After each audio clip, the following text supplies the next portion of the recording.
Everybody wanted to know where the good men are, but let me just explain to you what's stopping these good men from getting with you.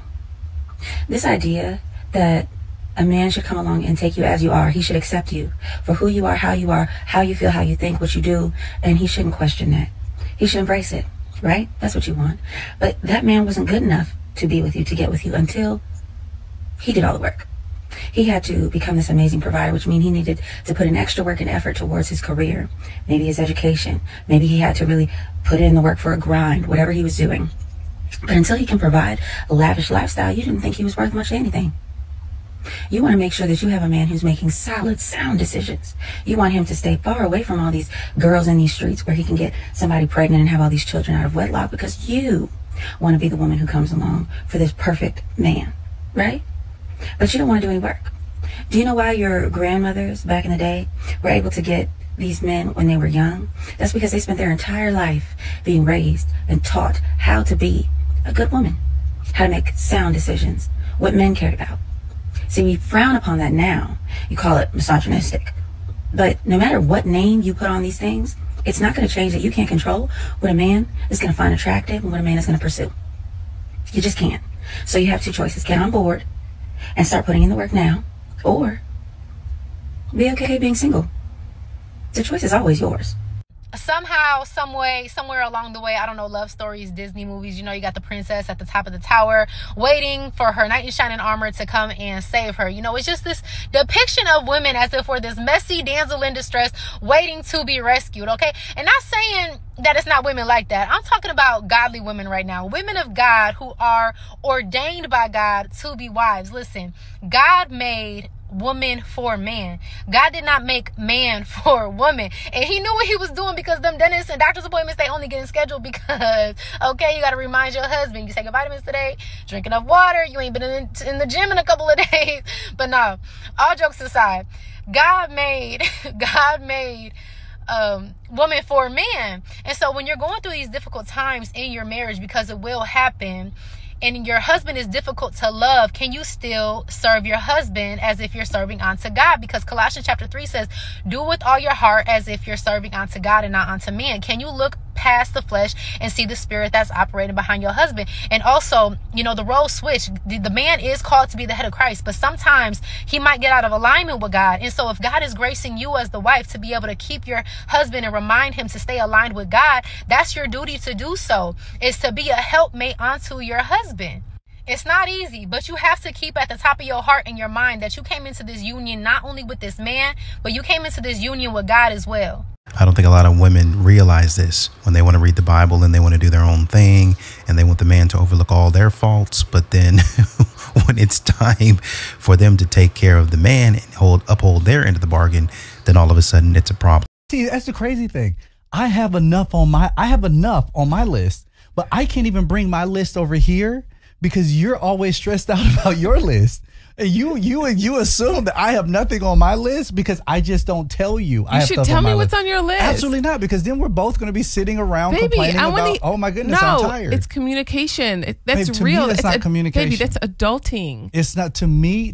When I hear you complain about how much you have on your lap, the last thing I want to do is to bring over what I'm doing. So you know what I don't do? I don't bring it over to you. I just try to figure it out and deal with it the best way I know how. Okay, moving forward, I want to hear about your list. No. I need that transparent, vulnerable part in your heart. Listen to me, babe. I love you. This all sounds good to her, and I do understand where she's coming from, but I don't think that she understands this is not just about feelings. Well, I want to feel close to you. Are you going to help me figure out the solution? He knows the reason he's saying that is because he knows that he's got to figure out the solution. And the solution for me telling you about this stuff, it doesn't go anywhere. It's just us talking about how bad we have it, which from that perspective, it's good because you get to take a little bit off and give it to her. And then she's like, okay, well, this is what I'm dealing with. And y'all are going through it together. That's why you would tell your wife that sort of thing. But from his perspective and a lot of men's perspective, it's, why would I tell you when it's not going to change anything. Like it still has to be done. It's not going to make it any less easier, which is, a lot of times the fact. It's not going to make it any easier. I still have to do it. It's still going to be tough. I still don't like it.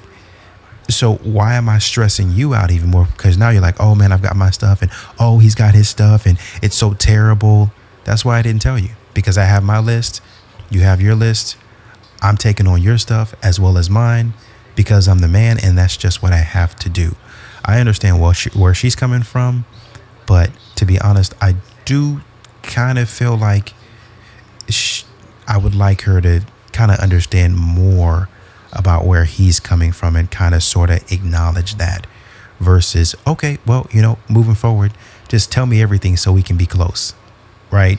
I know the same could be said for him, but that's what I'm thinking.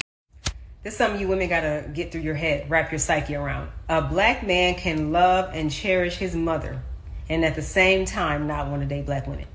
So the first thing a black woman says is, oh, you must hate yourself. You must hate your mama if you don't want to date black women.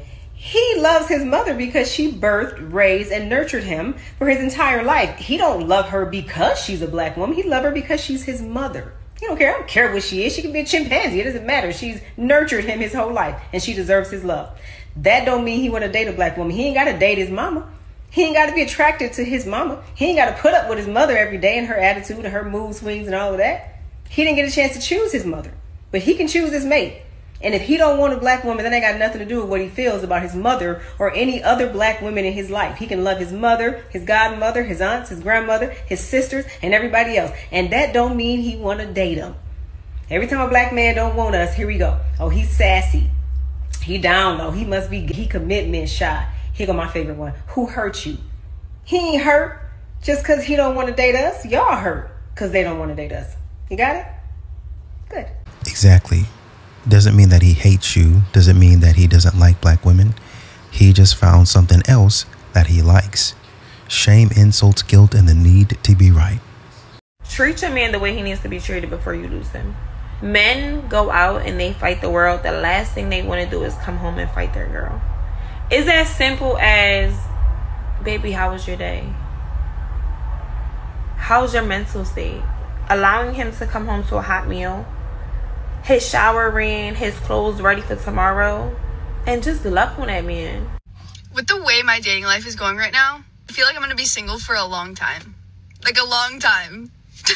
I literally just cannot stand. I cannot stand these vanilla ass. You're boring. You don't intrigue me. And at this point, I'm like losing faith in all men. I just feel like they all want one thing. And if that's what you want, I'm the wrong bitch. Go somewhere else. I cannot tell another man what I like to do on my free time. I can't do it. And I don't give my attention to anybody. And when I'm finally like, oh, like, he's cute. Like, let me talk to him. You're boring. You're boring. You suck. How do you think men feel when they're typically the ones pulling all of the weight, and in response, they get one-worded responses, 2-hour gaps in conversation, and 0 initiation? The bottom line is that a lot of men today feel like it is pulling teeth to get to know a woman. So if you as a woman don't even want to talk about your hobbies, yet you're telling men that they're too vanilla, they're boring. I'm sorry, is he the only one that's supposed to bring joy and excitement to your life, but you don't provide anything back to him?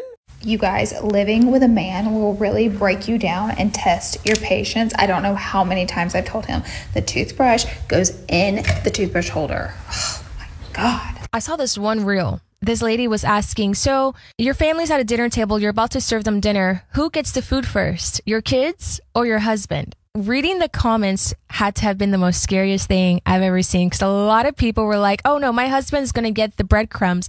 What?